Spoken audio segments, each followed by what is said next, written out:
these guys are trying so hard to be edgy. I was potentially gonna go meet up with a dude. I've blown him off twice already, so. Come on, get a drink with your old pal, Robbie.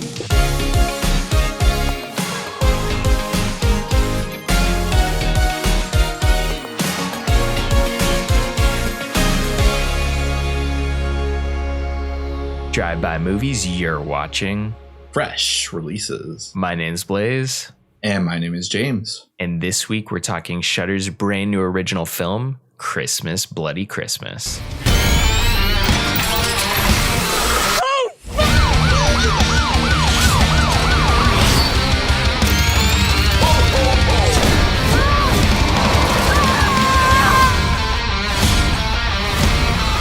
Christmas Eve was just over the weekend, but in Christmas, Bloody Christmas, it takes place on Christmas Eve. And Tori just wants to get drunk and party, but when a robotic Santa Claus at a nearby toy store goes haywire and begins to a rampant killing spree through her small town, she's forced into a battle for survival.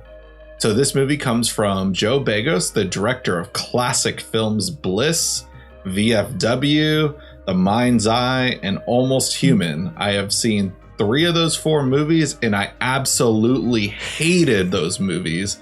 And I did not know that this is the new film from, I was going to say Jeff Bezos, but Joe Begos. And I did not go, if I knew going in, I would have gave it a bad review. But now that I've seen it and didn't know until after watching, I was like, oh, well, that explains why I absolutely hated this movie. Yeah, no surprise from me from why I hated this movie. I really went in excited. I was like, oh, it sounds like a fun premise. I trust what Shudder's been doing for the most part, with the exception of Joe Begos movies. I think it should, but I mean, not to defend Shudder though. I think it's just Bliss. That was an exclusive Shudder movie of his. I don't think VFW was a direct to Shudder movie. Maybe it is. I don't know. But yeah, what are your initial thoughts on this movie?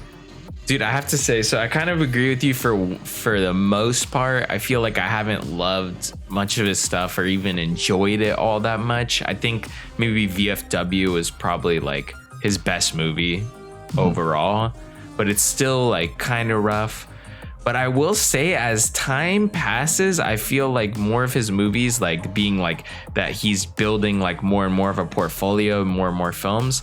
I will say that I feel like he's kind of doing something that almost no one else is at the same time, but it does remind me of like an 80s kind of like modern punk movie or something, you know, like the punker movies. Reminds me of like the punks from Return of the Living Dead.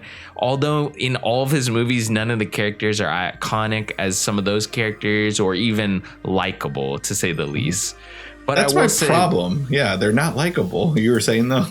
I was gonna just say that this is probably the closest I've gotten to actually like pretty much enjoying one of his films. I think it has to do with the fact that this is like very bare minimum plot. This is literally just the Terminator meets Silent Night, Deadly Night, or something of the sort.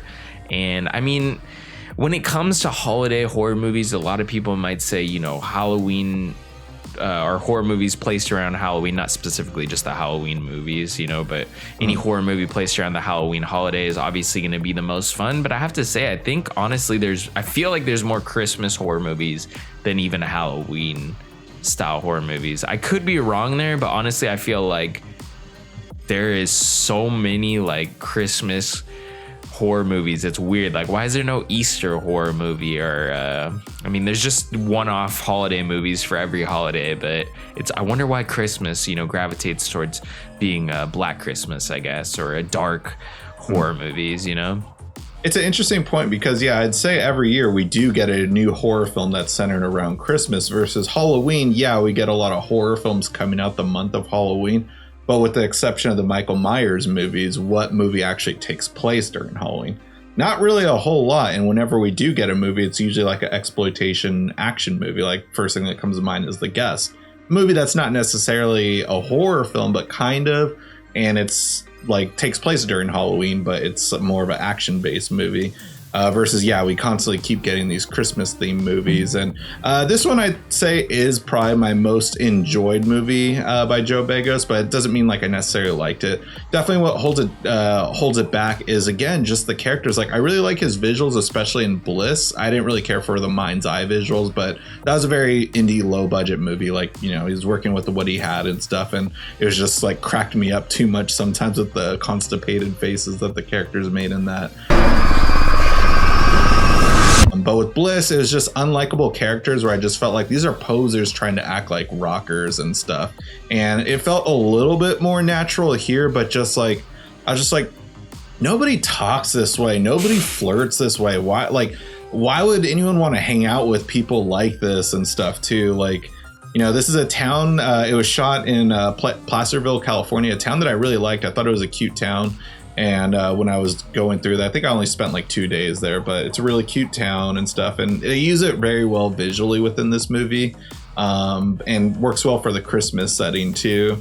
But just like these characters being like just grungy and just like trying to like cuss nonstop and just talk about like guys don't know what they're doing when they're having sex and like I need to fuck someone tonight. Like, I was just like, God, like, I get some people like kind of talk with no filter, but it just came off redundant and just didn't feel natural whatsoever. I'm just like, these guys are trying so hard to be edgy. It seemed like someone who was a bully in high school and became alternative because it's the popular thing and stuff, versus like everyone who's alternative, that you meet them now, are like the nicest people ever and stuff, that grew up, and just like, it just felt like unnecessary, redundant, and I just wanted everyone to die within this movie. I mean, that could be the goal, because honestly, inevitably that does happen. And you know, mentioning on the profanity that's featured in this film, there's 487 uses of profanity, which averages to 5.6 per minute. I guess 5.6 uses of profanity per minute. Fun fact there, which is pretty funny. But yeah, I will say, like, I can't remember his other films like using it as prolifically as this one uses profanity. Maybe I'm wrong, but this did feel like it was like overdoing it in like a joking sense in a way, because it was just so ridiculous and over the top almost, like the story kind of is in this movie. But I will say that it did kind of like bite you the wrong way, whether it takes you out of it being a realistic movie, or just the characters just being complete trash and you not really liking even spending any time with them. And even when they get their just desserts, it really doesn't even feel rewarding, I guess, in a way. I don't know. It was a weird kind of interesting thing about the script in this film. Yeah, I mean, and I think it's just maybe not Begos' style for the most part. I mean, I think his style overall is just going for the visuals and stuff, and that was one of the things we did praise when we reviewed Bliss, the overall visuals, but it was a little short on the storyline. I remember there was some stuff that was left open for interpretation, but I don't know how you felt about that one. I think it wasn't for you also. I think we both were kind of just like, it was whatever for both of us. But this one, like, you know, I thought this one had a more clear-cut goal and is just a overall more fun movie on his end, and was just like, let's put something out. Like, I'm getting money from Shudder to do this, and it worked well. But just like when we have a bunch of movies like this already, like Bliss was at least somewhat different, I felt like, versus you just said this is Terminator meets Silent Night, Deadly Night and stuff. And I just saw Silent Night, Deadly Night for the first time literally a week ago, and so, like, you know, seeing that for the first time, then seeing this, I was just like, I'd rather just watch the classic for the most part. And I will say, I guess something to look forward to, at least when it comes to his movies, it does feel like every dollar's on the screen, whether it's the visuals you get in this movie or something that's super low budget like Bliss. Like, you could tell Bliss is extremely low budget, where this, you could tell they actually got a budget from Shudder, and it does feel like it actually translates to the screen. I don't think that writing is his strong suit, and honestly, he might benefit from having somebody who's, you know, has more of a knack for writing, because I don't really see that he does. But when it comes to visuals and direction, you could see that that's there, and he definitely has an eye for it. When it comes to writing and the stories and plots that he kind of like concocts, it just feels like he's a huge movie fan, but at the end of the day, he doesn't really have a ton of anything to say more than just give us cool visuals from other films that we like or stuff like that. It almost feels like one of us is like making a movie in a way. Not like necessarily that's a great idea or anything, but you know, like it just feels like another movie fan is making a movie, which I have to say, like, at least you could tell this guy wears his heart on his sleeve. And some of it may be a little cringe in moments, like especially when the characters were randomly talking about like movies in this. I felt like that didn't match the characters that we got at all. It seemed like conversations that him and his friends probably had. Yeah.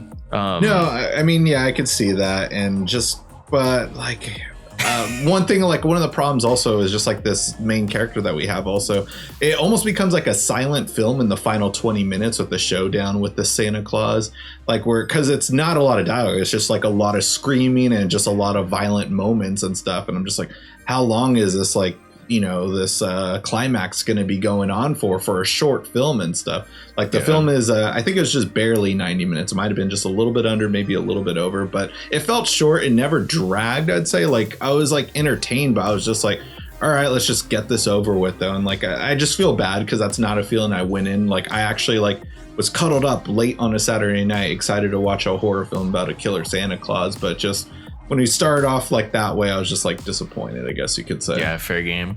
I think overall, like if you do have Shudder and you're into wanting to watch something for Christmas that's, you know, got that vibe to it, I don't think this is a bad shot. I think you said something earlier that you're probably going to chime in on, but if you want to watch something new, I think that this movie is definitely entertaining, albeit it's not like the best Christmas horror movie that you could find at the moment.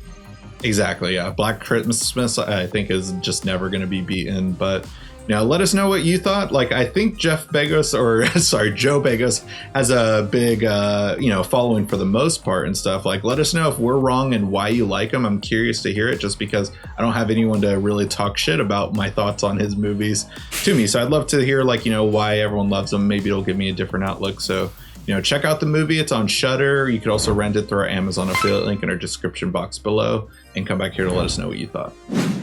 And if you guys haven't already, go ahead and smash that like button, hit the subscribe button, and click that notification bell to get all of our latest updates. And if you can't get enough of us here on YouTube, catch all our thoughts on social media down below for Instagram, Twitter, TikTok, and our Letterboxd reviews. That'll conclude this week's episode. Tune in next week for a brand new video.